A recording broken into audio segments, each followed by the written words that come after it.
সকাল সকাল ঘুম থেকে উঠে এক গ্লাস জল খেয়ে আজকের দিনটি শুরু করলাম। So hello everyone, welcome to my mini blog.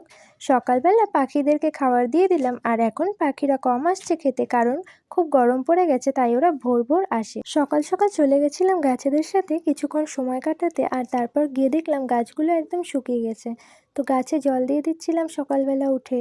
এত রোদ পড়েছে, গাছগুলো তো শুকিয়ে যাওয়ারই কথা। তারপরে ঘরে এসে আমি বিছানাটাকে গুছিয়ে নিচ্ছিলাম। সকালবেলা তো এগুলো একটা কাজের মধ্যেই থাকে সবারই।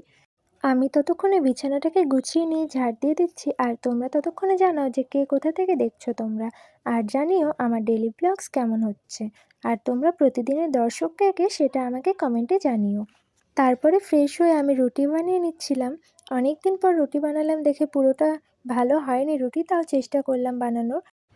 আমি যে রুটিটা বানাচ্ছি এটা কোন দেশের ম্যাপ হবে সেটা তো আমি বুঝতে পারছি না। বুঝতে পারলে তোমরা একটু জানিও তো যে কোন দেশের ম্যাপ তৈরি হচ্ছে এটা। আর গোল গোল রুটি খেতে কার না ভালো লাগে, কিন্তু নিজের হাতের রুটি যদি গোল নাও হয় কি আর করা যাবে। তারপরে আমি রুটি আর কলা খেয়ে নিচ্ছিলাম, আর তারপর চলে গেছিলাম একটু বাইরে, কাজ ছিল।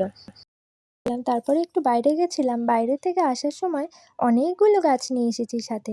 এখন তো খুব গরম পড়েছে, সবাই গাছ লাগায়।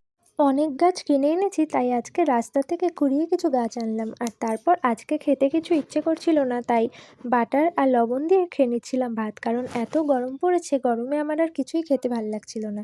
আর বিকেলবেলা খেয়ে নিচ্ছিলাম একটা বড় তরমুজ।